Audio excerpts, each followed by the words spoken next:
دوستوں ساتھی،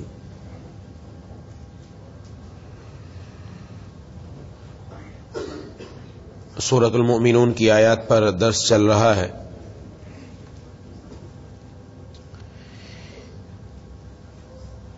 ان آیات میں اللہ تبارک و تعالی نے فلاح پانے والے ایمان والوں کی صفات بیان فرمائی۔ ان میں سے ایک صفت یہ تھی کہ وہ عفت اور پاک دامنی کے ساتھ زندگی گزارتے ہیں اور اپنی جنسی تسکین کے لیے وہ راستہ اختیار کرتے ہیں جس کی اللہ تبارک و تعالی نے اجازت دی، اور وہ نکاح کا راستہ ہے۔ اس حوالے سے کچھ گفتگو میں کر چکا ہوں۔ اس موضوع کے اوپر محبوب کبریا خاتم الانبیاء صلی اللہ علیہ وسلم نے بھی زیادہ زور دیا ہے۔ اس کی وجہ ہے اس لیے کہ پورے تمدن کی بنیاد گھریلو زندگی پر ہے۔ اگر گھر کے اندر میاں بیوی کی زندگی اچھی ہو، ان دونوں کی آپس میں بات صحیح ہو، تو اس سے ایک اچھی اولاد کی تربیت ہوتی ہے، اور اگر اولاد درست ہو تو اسی سے معاشرہ وجود میں آتا ہے، تو معاشرے کے اندر سکون پیدا ہوتا ہے۔ اصل بنیاد گھر سے ہے۔ اس لیے محبوب کبریا خاتم الانبیاء صلی اللہ علیہ وسلم کی گھر کی زندگی ہمارے سامنے بھرپور طریقے سے کہ آپ صلی اللہ علیہ وسلم کا گھر میں رویہ گھر والوں سے کیا ہوا کرتا تھا، ایک ایک بات بتائیے۔ تو جن گھروں میں محبوب کبریا خاتم الانبیاء صلی اللہ علیہ وسلم کی طریقہ زندگی آ جائے، ان گھروں میں سکون بھی آ جاتا ہے، اور جہاں نہ آئے تو پھر وہاں نہیں آتا۔ اور چونکہ ہم نے نہ خود سیکھا نہ اپنی اولاد کو بتایا، کیونکہ جہاں ان کو ہم نے پڑھایا وہاں تو کوئی ایسی کتاب نہیں کہ ان کو بتایا جائے کہ سرور عالم صلی اللہ علیہ وسلم کا طریقہ زندگی کیا تھا۔ وہاں تو یہ بتایا جاتا ہے کہ تم نے مال کیسے کمانا ہے، پیسہ کیسے کمانا ہے، دنیا میں تمہارا سٹیٹس کیسے بنے گا، تم دنیا کے اندر بڑے بزنس مین کیسے بن سکتے ہو، یہ تو سب بتایا جائے گا، لیکن یہ نہیں بتایا جائے گا کہ تم دنیا کے اندر معاشرے میں ایک اچھے انسان کیسے بنو گے۔ ایک اچھا انسان بنانے کے لیے ضرورت ہے ہمیں قرآن اور حدیث اور محبوب کبریا خاتم الانبیاء صلی اللہ علیہ وسلم کی سیرت کی۔ جس کے سامنے ہوگی اس کی زندگی ضرور اچھی ہوگی۔ اس لیے میں نے عرض کیا، خدا کے لیے ہم اپنے نوجوانوں کے گھروں کو اگر بنانا چاہتے ہیں کہ ان کے گھروں میں سکون آ جائے، تو ان کو حضور کی زندگی ان کے سامنے رکھ دو، اپنے بچوں اور بچیوں کے سامنے، پھر دیکھیں کہ زندگی بنتی کیسے۔ اس لیے یہ کوئی معمولی چیز نہیں ہے، اس پر زور دیا گیا ہے۔ تو میں کوشش کی کہ موٹی موٹی باتیں عرض کر دوں۔ آج کوشش کروں گا اس بات کو ختم کر کے اگلی مرتبہ انشاءاللہ اگلے آیت پر بات ہو۔ تو اصل چیز ہم جب تک ہم خود سیکھیں گے نہیں، اس وقت تک معاملہ آئے گا نہیں۔ اور آپ صلی اللہ علیہ وسلم نے اپنی ساری زندگی دکھائی ہے، طریقہ کہ گھر میں آپ کا رویہ کیسے ہوتا تھا۔ پچھلی مرتبہ عرض کر دیا کہ آپ صلی اللہ علیہ وسلم گھر میں تشریف لاتے تو آپ صلی اللہ علیہ وسلم گھر کے کاموں میں خود آ کر ہاتھ بٹا لیا کرتے تھے، بکری کا دودھ خود دھو لیا کرتے تھے، اپنے کپڑوں میں پیوند خود لگا لیا کرتے تھے، گھر کے کاموں میں ہاتھ بٹایا آ کر، اور پھر گھر میں آ کر آپ صلی اللہ علیہ وسلم بسا اوقات اپنی اہلیہ سے مشورہ بھی فرما لیا کرتے تھے۔ آج مرد سمجھتا ہے کہ اپنی بیوی سے مشورہ کرنا مردانگی کے خلاف ہے، اس سے مشورہ کیسے کروں میں؟ اور کون مشورہ کر رہا ہے؟ آپ صلی اللہ علیہ وسلم جن پر وحی کا نزول ہے، وحی آتی ہے کہ آپ نے کرنا کیا ہے، وہ مشورہ کر رہے ہیں اپنی زوجہ مطہرہ سے ان کی دل جوئی کے لیے اور ان کو بتلانے کے لیے کہ تم میرے قریب کتنی ہو. امت کو سکھایا جا رہا ہے, ورنہ آپ کو کیا ضرورت, وہی اتر رہی ہے. امت کو سکھانے کے لیے آپ نے مشورہ فرمایا. صلح حدیبیہ کے موقع پر جب آپ صلی اللہ علیہ وسلم حضرات صحابہ کرام رضوان اللہ علیہم اجمعین کے ساتھ عمرے کے لیے تشریف لے گئے تھے, اور راستے میں آپ کو مشرکین نے روک دیا اور عمرہ نہیں کرنے دیا اس سال میں. اور وہ واقعہ مشہور ہے, بہت طویل واقعہ ہے. تو اس میں جب انہوں نے روک دیا اور ان سے معاہدہ ہو گیا کہ ہم عمرہ نہیں کریں گے, یہیں سے واپس چلے جائیں گے, تو چونکہ احرام باندھا ہوا تھا, اب احرام کھولنا تھا, تو آپ صلی اللہ علیہ وسلم نے ارشاد فرمایا, حضرات صحابہ کرام رضوان اللہ علیہم اجمعین بڑے عرصے کے بعد آئے کہ اب جائیں گے اور بیت اللہ کی زیارت نصیب ہوگی, رب تعالیٰ کے گھر میں جائیں گے. کیا دل کے اندر امنگیں ہوں گی اور کیا دل کے اندر جذبات ہوں گے, اندازہ نہیں کر سکتے ہم کہ اتنے عرصے کے بعد آ رہے تو دل کے جذبات اور کیفیت کیا ہوگی. ان کو اندازہ ہو گیا تھا کہ اب آگے جائیں گے نہیں, تو ایک غم کی کیفیت تھی اور انتہائی غم کے اندر ڈوبے ہوئے تھے. آپ صلی اللہ علیہ وسلم نے ارشاد فرمایا کہ احرام کھول دو. آپ نے ارشاد فرمایا, لیکن حضرات صحابہ کرام وہ تو غم کے اندر اتنے تھے کہ انہیں احساس نہیں ہوا کہ آپ کا حکم کیا ہے, کسی نے نہیں کچھ کیا. آپ نے پھر فرمایا, پھر سب صحابہ کرام بیٹھے رہے. آپ صلی اللہ علیہ وسلم پریشان ہو گئے اور گھر میں زوجہ مطہرہ آپ کے ساتھ جو تھی حضرت ام سلمہ رضی اللہ تعالی عنہا, ان کے پاس آئے اور مشورہ کیا. وہاں مشورہ ہو رہا ہے اہم بات کے اوپر کہ میں نے اس طرح بات کی ہے, لیکن حضرات صحابہ کرام نے آج تک ایسا نہیں کیا, لیکن اب ان کی دل کی کیفیت عجیب ہے جس کی وجہ سے وہ اس حکم پر عمل نہیں کر رہے. تو حضرت ام سلمہ رضی اللہ تعالیٰ نے عجیب مشورہ دیا. یہ سمجھدار بیوی اور دین کی برکت سے اللہ سمجھ عطا فرماتے ہیں, ہمیشہ یاد رکھیں. دین کی بنیاد پر جو دین ہوتا ہے, دین پر عمل کرنے والا ہمیشہ یاد رکھے آخری عمر میں بھی جا کر اس کا دماغ سٹیاتا نہیں ہے. دنیا والوں کا سٹیا جائے گا, لیکن رب تعالیٰ کے ساتھ جس کا تعلق جتنا مضبوط ہوگا اتنا اس کا ذہن اور تیز ہوگا اور معاملہ سمجھنے والا ہوگا اور اس کی دانش مندی اور عقل مندی بڑھ جائے گی. تو عجیب مشورہ دیا. یہ سمجھدار خاتون گھر میں ہو تو یہ بنتا ہے.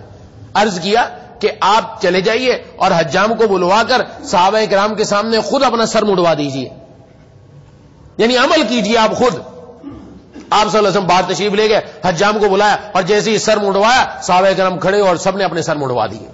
فوراً عمل کیا اور سر مڑوا کر وہیں احرام کھول کر اس کے بعد آپ صلی اللہ علیہ وسلم کے ساتھ واپس آ گئے جو شرائط تھی. تو بتانا یہ مقصود کہ آپ صلی اللہ علیہ وسلم نے اپنے گھر میں جا کر مشورہ کیا کہ اب میں کیا کروں. اور ہم سمجھتے ہیں کہ مشورہ یہ کیا ہوتا ہے. اور عجیب المیہ یہ ہے, کیونکہ ہمارے ذہن میں ایک بات بیٹھی ہوئی ہے, یہ عورت ٹیڑھی پسلی سے پیدا کی گئی ہے, یہ ٹیڑھی ہے, اس سے کیا مشورہ. ہم سیدھے ہیں, ہم سیدھے نہیں, ہماری پسلی بھی ٹیڑھی ہے, ہماری پسلی بھی ٹیڑھی ہے. یہ ہمیشہ یاد رکھیں. بعض چیزوں کا حسن ٹیڑھ پن میں ہوتا ہے. کوئی دنیا کے اندر انسان ایسا نظر نہیں آئے گا جو کہے کہ پسلی ٹیڑھی ہے اس کو سیدھا کروا لیتے. جو جاؤ ڈاکٹر کے پاس سیدھے کروا کے آؤ, پتہ چل جائے گا کیسی سیدھی ہوتی.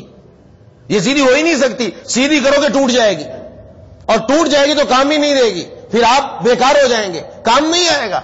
اس کا حسن, پسلی کا حسن یہ ہے کہ اس کے اندر ٹیڑھ پن ہی رہے تو یہ اچھی لگتی ہے. عورت کی ذات میں حسن ہی یہ ہے کہ اس کی تشبیہ دی گئی اس بات میں نہیں کہ خرابی ہے, بلکہ آپ صلی اللہ علیہ وسلم کا بتلانے کا یہ مقصد ہے, یہ اس کا حسن ہے. اس کے اندر ٹیڑھا ہونا یہ اس کا حسن ہے. جیسے قرآن کریم میں عورتوں کے لیے غافلات بتلایا گیا. پچھلی مرتبہ میں نے عرض کیا کہ وہ دنیا کے معاملات سے زیادہ واقف نہ ہو تو اچھی ہے, یہ عورتوں کی تعریف کی گئی ہے, لیکن یہ والی چیز مرد کے اندر نہیں ہونی چاہیے. مرد میں عیب ہے, یہ مرد گھر کے باہر کے حالات سے واقف ہونا چاہیے, کیونکہ عورت کو باہر نہیں جانا, مرد کو جانا ہے. تو بعض چیزیں مرد میں عیب دار ہوتی ہیں, عورت کے اندر حسن ہوتا ہے اس کا. اس لیے یہ ٹیڑھ پن ہونا کوئی خرابی کی علامت نہیں, اس کے حسن کی علامت ہے. اس لیے یہ نہیں کہنا چاہیے. اور عام طور پر گھروں میں جا کے بول دیتے تمہیں کیا پتا, تو ٹیڑھی بسری سے تم پیدا ہوئی ہو, تمہاری عقل بھی ٹیڑھی ہے, ہاں تیری بڑی اچھی چل رہی ہے. یہ اس کے کرنے کا کیا ہوتا ہے؟ لڑائی کرو, جھگڑا کرو, آپس میں مار کٹائی ہونی چاہیے, آپس میں پھٹا ہونا چاہیے, فساد ہونا چاہیے, جو شیطان کا سب سے پسندیدہ مشغلہ ہے. شیطان کا سب سے پسندیدہ مشغلہ حدیث میں آتا ہے شیطان اپنا تخت لگاتا ہے اور اس کے چیلے آتے ہیں اور آ کر خبر دیتے ہیں کہ ہم نے آج یہ کاروائی کی، آج یہ کاروائی. کیا کاروائی کی؟ ایک بندہ نماز پڑھنے جا رہا تھا، ہم نے اس کو روک دیا، اس کو کسی اور کام میں لگا دی. کہا اچھا بہت اچھا کہ بیٹھو بیٹھو. ہر کوئی آگے بتاتا فلانا کام اچھا کرنے لگا تھا، یہ ہو گیا. ایک آگے کہتا ہے گھر کے اندر میاں بیوی بڑے خوش تھے، میں نے دونوں کے اندر جا کے جھگڑا کروا دیا، ایسا جھگڑا کروایا گھر ٹوٹ گیا. اس کو اپنے سینے سے لگاتا ہے، کھڑا ہوتا ہے، اپنے ساتھ رکھتا ہے. کہا تو بڑا زبردست کام کر کے آیا ہے، تو ہے اصل میرا جانشین، تو جو کام کر کے آیا کسی نے نہیں کیا. شیطان کا پسندیدہ مشغلہ ہے یہ. اور اللہ تبارک و تعالی نے اور محبوب کبریا خاتم الانبیاء صلی اللہ علیہ وسلم نے قرآن اور حدیث کے اندر جھگڑے کو پسند بالکل نہیں کیا کہ جھگڑا ختم کرو، یہ پسند نہیں ہے. اس لیے ایک حدیث میں آپ صلی اللہ علیہ وسلم نے ارشاد فرمایا کہ کوئی مومن مرد کسی عورت کی اگر اس سے کینہ نہ رکھے، اس کے دل میں کینہ نہ رکھے اس لیے کہ یہ تو بری ہے، اگر اس کی کوئی بری چیز تمہارے سامنے آ رہی تو اس کے اندر کوئی اچھی صفت بھی تو ہوگی نا. ہر انسان یہاں ٹیڑھا تھوڑی ہے، ہر مرتبہ برا تھوڑی ہے کہ وہ برا ہی رہے گا، ایسا نہیں ہے. کوئی اچھی باتیں بھی تو ہوں گی، وہ اچھی باتیں اپنے سامنے رکھ لو. دنیا کے اندر ہر انسان کے اندر کہیں اچھی صفت ہے، کہیں اچھی صفت نہیں ہے، کہیں بری ہے. آپس میں دونوں میں جھگڑا ہوگا اور ہمارے یہاں جلتی پر تیل مزید ڈالا جاتا ہے. اس کا کام کون کرتا ہے؟ اس کا کام کرتے ہیں بیوی کے گھر والے، ماں باپ. وہ بیچ میں کود پڑتے ہیں اور زندگی میں کود کے اور وہاں پر جہاں آگ لگی ہوتی ہے اور تیل ڈالتے ہیں کہ اور آگ لگی. آپ صلی اللہ علیہ وسلم نے حضرت علی رضی اللہ تعالیٰ عنہ کو ایک لقب دیا تھا ابو تراب کا، مٹی والے. اس کا واقعہ کیا ہوا؟ آپ صلی اللہ علیہ وسلم حضرت فاطمہ رضی اللہ تعالی عنہا کے پاس آئے اور آ کر پوچھا کہ علی کہاں ہے؟ کہا کہ میری ان سے کوئی بات ہو گئی ہے، ناراض ہو گئے ہیں. تو وہ گھر سے چلے گئے. اب آپ دیکھیے کہ سیرت ہمیں بہت کچھ بتا رہی ہے. یعنی حضرت علی رضی اللہ تعالیٰ ناراض ہو کے خود گھر سے چلے گئے، بیوی کو گھر سے باہر نہیں نکالا. اور آج ہمارے یہاں کیا ہوتا ہے؟ خود گھر میں رہتا ہے، بیوی کو نکال دیتا ہے باہر سڑک کے اوپر. آج یہ حالت ہے. عورت گھر سے باہر نکالنے کی نہیں، آپ گھر سے باہر چلے جاؤ تاکہ غصہ ٹھنڈا ہو جائے. باہر نکال کے اس کو رکھ دیا کہ جاؤ، رات کے 2 بجے باہر نکال دیا بچوں سمیت کہ جاؤ، ہمارے گھر میں کوئی جگہ نہیں ہے. آج نکال دو، کوئی مسئلہ نہیں ہے. قبر میں جاتی پتہ چل جائے گا پھر وہاں ہوتا کیا ہے. دنیا میں ظلم کرنا تو آسان ہے لیکن اس کا حساب دینا بڑا مشکل کام ہے. اور جو کرتا ہے اس کو بھگتنا پڑے گا. اور جس نے جتنا کیا وہ یہ نہ سمجھے خلاص ہو گیا کام. اللہ اس پر اس سے بڑے ظالم کو مسلط کریں گے، بڑا ظالم مسلط ہوگا. اور یہ دنیا کے اندر لوگ مشاہدہ کرتے ہیں. ایسی چیز نہیں کہ یہ بتائے ایسے ہی ہو گئی، مشاہدہ ہے اس کا. یہ بتاتی شریعت یہ کام نہیں ہے کہ عورت کو گھر سے باہر نکال دو. عورت گھر سے باہر نکالنے کی چیز نہیں کہ اس کو اٹھا کے باہر پھینک دو. کسی کی بیٹی ہے اور تمہارے گھر کی عزت ہے. اللہ نے اس کو لباس کہا ہے تمہارے لیے، یہ تمہاری عزت ہے. گھر سے کیسے اٹھا کر نکال دیا؟ تو آپ صلی اللہ علیہ وسلم نے فرمایا اچھا ٹھیک ہے، اور پتہ کرایا کہ کہاں ہے. پتہ چلا کہ وہ مسجد میں ہے. آپ تشریف لے گئے اور جا کر دیکھا کہ وہ لیٹے ہوئے اور ان کے پہلو پر، حضرت علی رضی اللہ تعالیٰ عنہ کے پہلو پر مٹی لگی ہوئی ہے. تو آپ نے وہاں جا کر فرمایا یا ابا تراب. یہ ان کو بہت پسند تھا کہ آپ صلی اللہ علیہ وسلم نے مجھے یہ کنیت دی ہے، تو بہت پسند کرتے تھے. اور جا کر مٹی بھی صاف کی، اٹھ کر بیٹھ گئے اور آ کر معاملہ ٹھیک ہو گیا الحمدللہ. یہ آپ صلی اللہ علیہ وسلم نے بتلایا طریقہ کہ اگر اس طرح ناراض ہو جائیں دونوں تو ان کے اندر رضامندی کیسے کرنی ہے کہ آپس میں جا کر بات چیت کر کے ختم کر دو کہانی. ہمارے ہاں تو معاملہ ہی الٹ ہے. اب تو 4 بندے بیٹھیں گے، اب تو 10 بندے بیٹھیں گے، اب تو یوں ہوگا، اب تو وہ ہوگا، اب تو یہ بھی آئے گا وہ بھی آئے گا، اس کے بعد معاملہ ہوگا. عجیب بات ہے، ہم تو گھروں کو توڑنے والے بن گئے نہ کہ جوڑنے والے. یہ تو نہیں بتایا گیا حدیث کے اندر کہ ایسا کرو. اور آپ صلی اللہ علیہ وسلم گھر میں تشریف لاتے تو حضرت اما عائشہ صدیقہ رضی اللہ تعالیٰ نے گھر کا احوال بتاتی. آپ گھر میں کیسے رہا کرتے؟ گھر میں محبت سے پیار سے آتے، سلام کرتے، سلام کرنے کے بعد حال پوچھتے کہ تمہارا حال کیا ہے، حال احوال پوچھا کرتے. ہمارے ہاں تو گھر میں داخل ہونے کا انداز ہی کچھ اور ہے کہ کھڑک سے اور دھڑک سے اور خوب دروازہ بجا کر اندر آتے، نہ سلام نہ کلام نہ حال، کچھ بھی نہیں. اپنی روٹی کی فکر ہے، اپنی ہی فکر ہے بس، باقی کسی کی فکر نہیں. گھر میں آگے پوچھو، گھر میں کوئی بندہ رہتا ہے تمہارے لیے، تمہاری وجہ سے مقید ہے. آپ صلی اللہ علیہ وسلم نے خطبہ حجۃ الوداع کے اندر خاص طور پر عورتوں کے حقوق بیان فرمایا. خطبہ آخری خطبہ ہے آپ کا، حکم بیان فرمایا. اس میں یہ فرمایا کہ عورتیں تمہارے پاس مقید ہیں. تمہارے گھروں میں اگر پڑی ہوئی ہیں تمہارے لیے تو اگر پوچھو تو صحیح، ان کا حال تو پوچھ لو. آپ گھر میں تشریف لاتے تو کا حال احوال پوچھا کرتے تھے. اور ظاہر ہے جب یہ پوچھا جائے گا تو اگلے کے دل میں بھی بات آئے گی، وہ اپنی بات رکھے گی آپ کے سامنے جس سے معاملہ حل ہوگا، کوئی بھی بات ہو. فرمایا کہ میں جو گھر میں آئے پانی پی رہی تھی تو آپ صلی اللہ علیہ وسلم نے فرمایا اے عائشہ کہ ہمیں بھی پانی پلاؤ. تو کہا میں نے وہ دیا. فرمایا اے عائشہ تم نے کہاں ہونٹ لگا کر پانی پیا؟ میں بھی وہیں ہونٹ لگا کر پانی پیوں گا. فرمایا میں بوٹی کھاتی، کوئی چیز کھاتی اور حالت حیض میں ہوتی، یعنی ناپاکی کے ایام اور چل رہے ہوتے، اور وہ آپ صلی اللہ علیہ وسلم مجھ سے لے کر اسی جگہ منہ لگا کر کھایا کرتے تھے. آپ صلی اللہ علیہ وسلم کیا گھر کی زندگی کھول کر بیان کی گئی، ایسے نہیں کہ لکی چھپی ہے کہ آپ گھر میں آپ کا رہنا سہنا کیسا ہوا کرتا تھا، آپ گھر میں آپ کے رہنے کا طریقہ کیا ہوا کرتا تھا.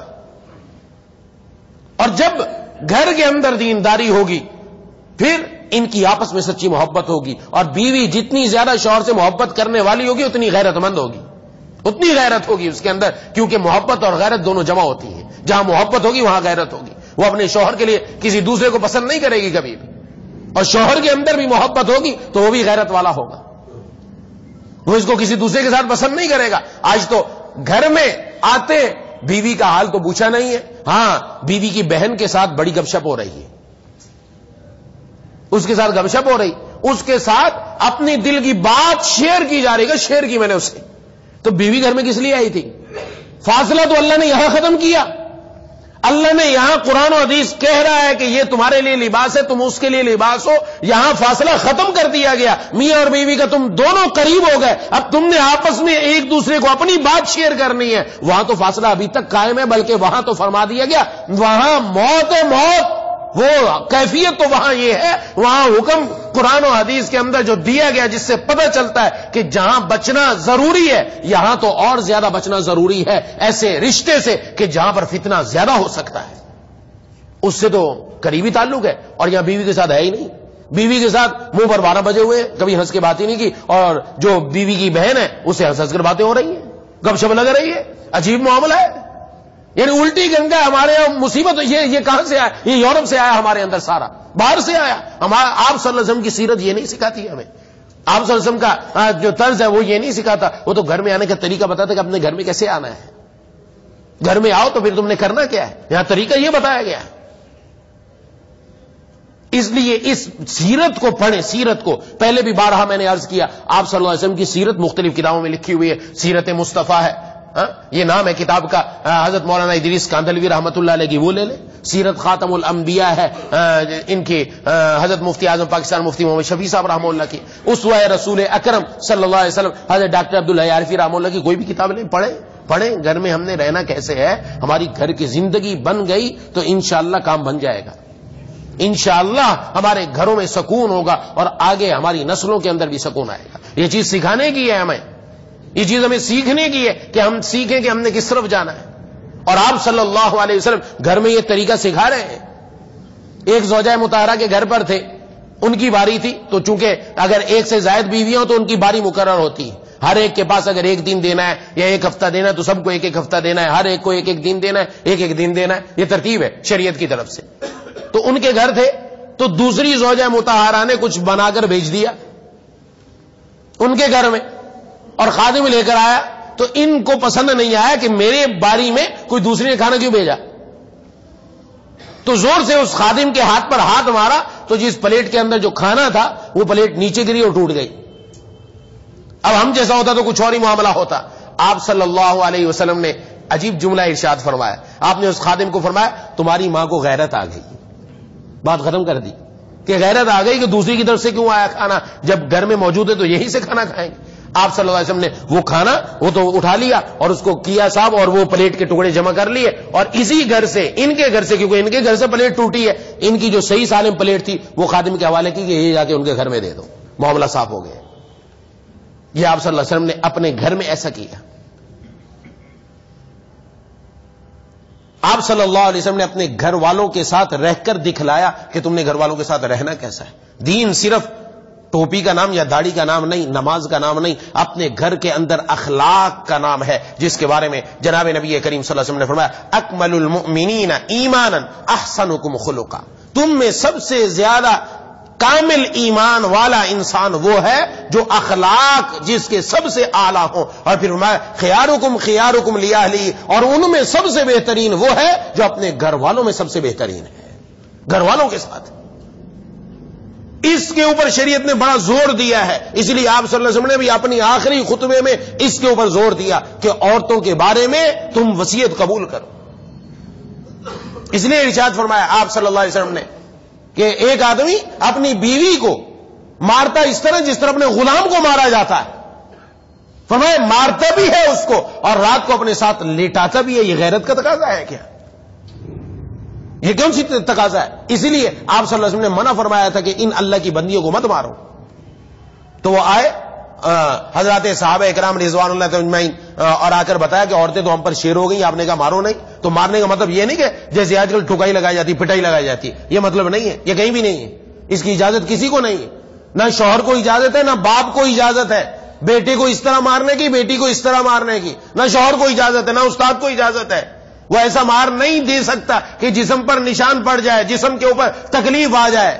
صرف تادیب ادب سکھلانے کے لیے جو مار ہوتی ہے اس کا مطلب کیا ہوتا ہے؟ اپنے غصے کا اظہار، دوسرے کو تکلیف دینا نہیں ہوتا، ادب سکھانا ہوتا ہے. ادب آ جائے اس کو اس طرح ہلکا سا تماچا لگایا جاتا ہے کہ اس کے جسم میں کوئی نشان نہ پڑے، کوئی تکلیف نہ آئے، لیکن اس کی اصلاح ہو جائے کہ پتہ چل جائے کہ ناراض ہو گئے گے.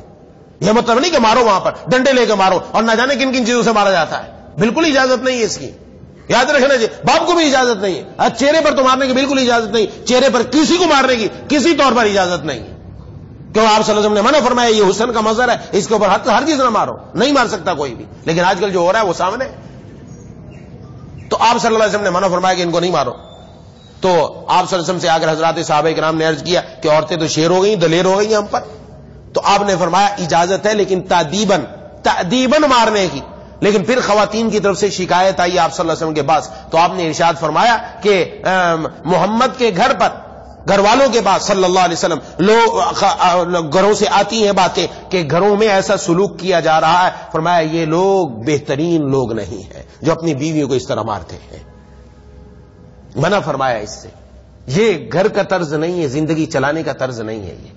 یہ گھر کو چلانے کا جو طرز آپ صلی اللہ علیہ وسلم نے بتلایا وہ محبت والا ہے. آپس کے اندر ایک دوسرے کے ساتھ اس طرح رہو، آپس میں ایک دوسرے کے ساتھ اس طرح معاملہ کرو. ہمارے ہاں تو پہلے ہی ذہن بنایا جاتا ہے باہر، چونکہ نوجوان طبقہ باہر رہتا ہے، باہر سے جو سنا اسی پر عمل کرنا ہے، جو سنا اسی پر عمل کرنا ہے، اسی کے پیچھے چلتے اور یہ سمجھتے ہیں کہ بس جیسا دیکھا ویسے ہی چلتے رہو. ہاں ایسے معاملہ ہوتا چل جائے گا.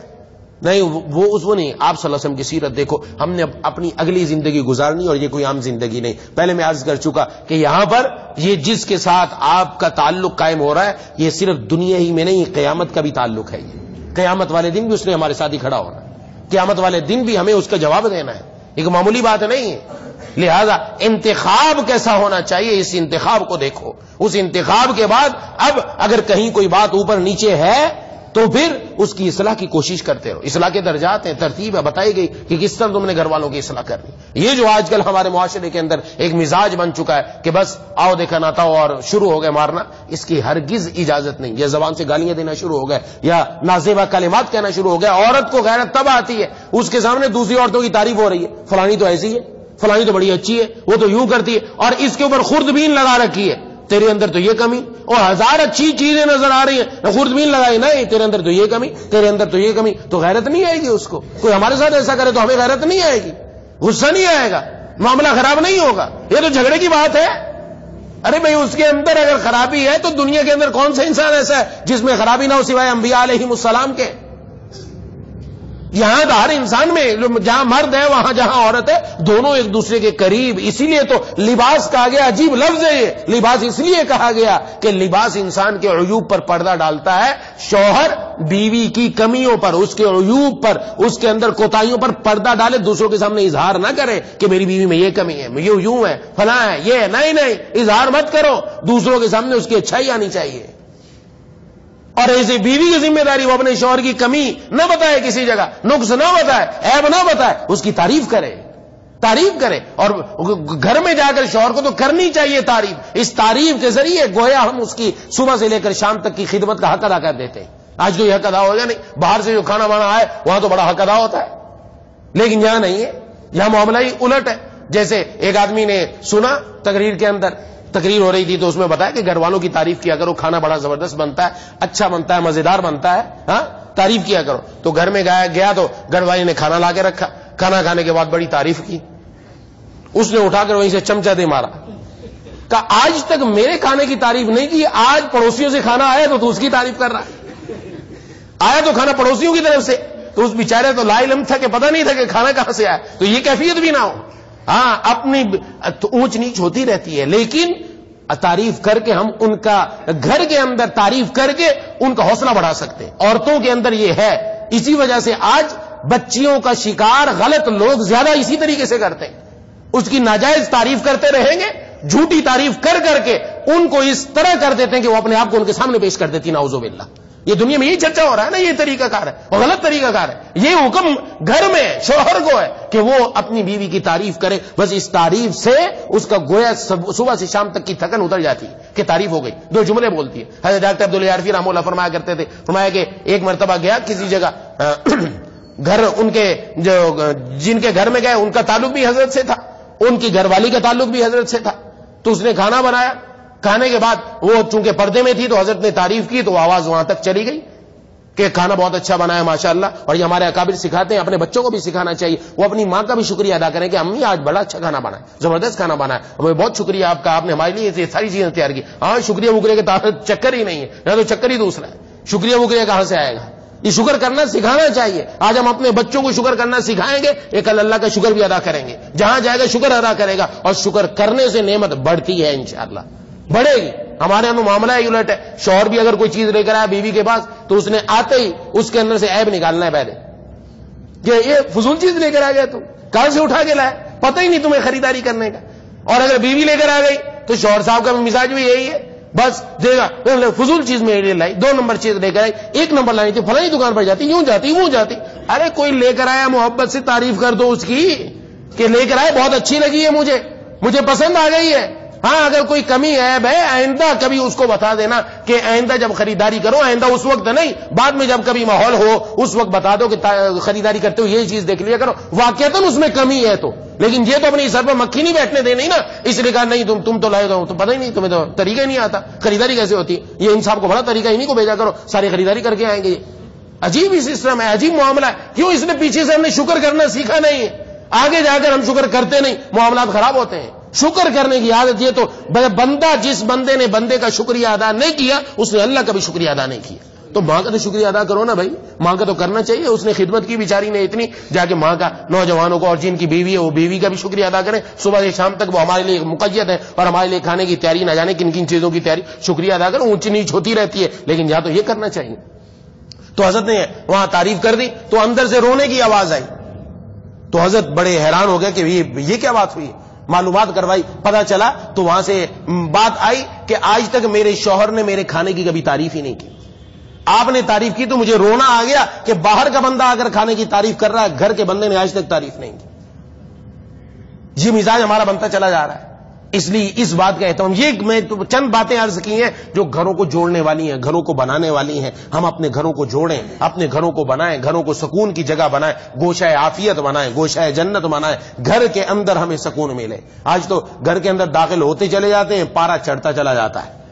ہاں پہلے میٹر اگر 10 پر تھا 20 پر چلا گیا، آگے بڑھتے گئے، کام اور تیز ہوتا چلا گیا. یہ گھروں کا ماحول، یہ ماحول آپ صلی اللہ علیہ وسلم نے یہ ہمیں نہیں سکھایا. آپ کی سیرت یہ نہیں بتلاتی، آپ کا طریقہ ہمیں یہ نہیں بتلاتا. آپ نے جو ہمیں سکھایا وہ ہمارے سامنے ہے کہ اپنے گھروں میں تم نے رہنے کیسے. ایک بات واضح ہے، جس بات میں ہو کہ میں نے کیسے گزارنا ہے آگے پوچھے، حدیث میں موجود ہے، آپ صلی اللہ علیہ وسلم کی سیرت میں موجود ہے. آپ نے وہ طریقہ اختیار کیا، کیسے طریقہ، اور اس مسئلے کو ہم کس طریقے سے آرام سے حل کر سکتے ہیں. آج تو مصیبت یہ ہے کہ ہماری عدالتوں کے اندر 99% جو مسئلے ہیں وہ خلع اور طلاق کے ہیں کہ گھر بننا نہیں، بس توڑ دو، اس کو ختم کر دو. 99% مسائل عدالتوں میں بھی ہیں اور دارالافتاء مفتیان کرام کے پاس بھی طلاق کے مسئلے، بس طلاق کے مسئلے، یا یہ کہہ دیا بس طلاق ہوگی، ختم کر دو، اجاڑ دو، گھر ختم ہونے چاہیے. یہ کثرت ہونا اس بات کی علامت ہے کہ دین سے ہم دور ہوتے چلے جا رہے ہیں. وہاں جہاں دینداری ہوگی، جہاں آپ صلی اللہ علیہ وسلم کی سیرت ہوگی، جہاں آپ کا طریقہ ہوگا، آپ کا طرز زندگی ہوگا، وہاں یقیناً آپس کے اندر ایسے معاملات نہیں آئیں گے. اور آئیں گے بھی تو چھوٹی موٹی باتیں ہوتی ہیں، بندہ ان کو دائیں بائیں کر کے پی جاتا ہے، کوئی مسئلہ نہیں، زندگی گزارنی ہے. تو یہ چند باتیں جو میں نے عرض کی، دعا ہے کہ اللہ تعالی ہمیں ان باتوں کو صحیح طور پر سمجھنے کی، عمل کرنے کی توفیق عطا فرمائے۔ وآخر دعوانا ان الحمدللہ رب العالمین۔ بسم اللہ الرحمن الرحیم، الحمدللہ رب العالمین، الرحمن الرحیم، مالک یوم الدین، ایاک نعبد و ایاک نستعین، اہدنا الصراط المستقیم، صراط الذین انعمت علیہم غیر المغضوب علیہم ولا الضالین۔ اللهم صل على سيدنا مولانا محمد وعلى آل سيدنا ومولانا محمد وبارك وسلم۔ ربنا اغفر لنا ذنوبنا وكفر عنا سيئاتنا وتوفنا مع الأبرار۔ ربنا لا تزغ قلوبنا بعد إذ هديتنا وهب لنا من لدنك رحمة إنك أنت الوهاب۔ ربنا هب لنا من أزواجنا وذرياتنا قرة أعين واجعلنا للمتقين إماما۔ اللهم إنا نسألك رضاك والجنة، اللهم زدنا ولا تنقصنا، وأكرمنا ولا تهنا، وأعطنا ولا تحرمنا، وآثرنا ولا تؤثر علينا، وارضنا وارض عنا۔ اے الہ العالمین، اے ارحم الراحمین، یا ذا الجلال والاکرام، یا اللہ ہمارا قرآن کریم سے مضبوط تعلق بنا دیجیے۔ یا الہ العالمین، قرآن کریم کی تلاوت کی بھی اور اس پر عمل کرنے کی بھی ہم سب کو توفیق عطا فرما دیجیے۔ اے الہ العالمین، اپنے محبوب خاتم الانبیاء صلی اللہ علیہ وسلم کی سیرت کو اپنی زندگی میں، اپنی اولاد کی زندگی میں، تمام مسلمانوں کی زندگی میں لانے کی توفیق عطا فرما دیجیے۔ اے الہ العالمین، اے ارحم الراحمین، یا ذا الجلال والاکرام، ہمارے گھروں میں، ہماری گھر کی زندگیوں کو یا اللہ بہتر بنا دیجیے۔ اے الہ العالمین، گھروں سے اختلافات اور جھگڑوں کو ختم فرما کر اتفاق، اتحاد، محبتیں پیدا فرما دی۔ یا اللہ جن گھروں میں ٹوٹنے کی باتیں ہو رہی ہیں یا ٹوٹنے کے قریب ہیں یا آپس میں ایک دوسرے سے جدائی کے قریب ہیں، یا اللہ دونوں فریقین کے دل سے یا اللہ آپس کا حسد، کینہ نکال کر آپس کی محبتیں پیدا فرما دی، ان سب کو جوڑ دیجیے۔ مولا کریم، اے الہ العالمین، اے ارحم الراحمین، ہمارے گھروں میں آپس میں سب کو شیر و شکر فرما دیجیے۔ اے الہ العالمین، اختلافات کو ختم فرما دیجیے۔ یا ذا الجلال والاکرام، یا ارحم الراحمین، اے الہ العالمین، جتنے بھی حاضرین مجھ سمیت موجود ہیں، ہم سب کے دلوں میں جتنی جائز تمنا ہے پورے فرما دیجیے۔ اے الہ العالمین، یا ذا الجلال والاکرام، جو شوہر ہیں ان کو اپنی ذمہ داری پوری کرنے کی توفیق عطا فرما۔ یا اللہ جو عورتیں ہیں ان کو بھی اپنی ذمہ داریاں پوری کرنے کی توفیق عطا فرما۔ جن کی بیویاں نافرمان ہیں یا اللہ ان کو ان کا فرما بردار بنا دیجیے۔ جن کے شوہر ظالم ہیں یا اللہ ان کے دلوں میں نرمی اور محبت پیدا فرما دیجیے۔ اے الہ العالمین، جن بچیوں کے رشتے نہیں آ رہے نیک جوڑ کے رشتے نصیب فرما دیجیے۔ جن کے رشتے آ چکے وسائل کی کمی ہے غیب سے وسائل مہیا فرما دی۔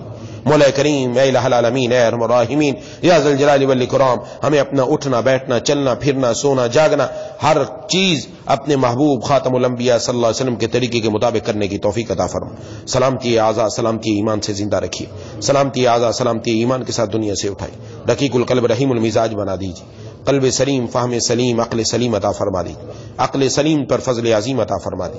یا اللہ ہم آپ کے فضل سے آپ کا فضل مانگتے ہیں، آپ کی رحمت سے آپ کی رحمت مانگتے ہیں، آپ کے فضل اور آپ کی رحمت سے آپ کی مشیت مانگتے ہیں۔ یا اللہ ہم سب کو یا اللہ جذب فرما کر اولیاء صدیقین کی آخری سرحد تک پہنچا دیجیے۔ اللہم کل خیر لکل مسلم و مسلمہ، اللہم ارحم امت محمد صلی اللہ علیہ وسلم، اللہم اغفر لنا وللمؤمنین والمؤمنات والمسلمین والمسلمات، اللہم اغفر لنا وللمؤمنین والمؤمنات والمسلمین والمسلمات، اللہم اغفر لنا وللمؤمنین والمؤمنات والمسلمین والمسلمات۔ ربنا تقبل منا انك انت السميع العليم وتب علينا انك انت التواب الرحيم۔ صلی اللہ تعالی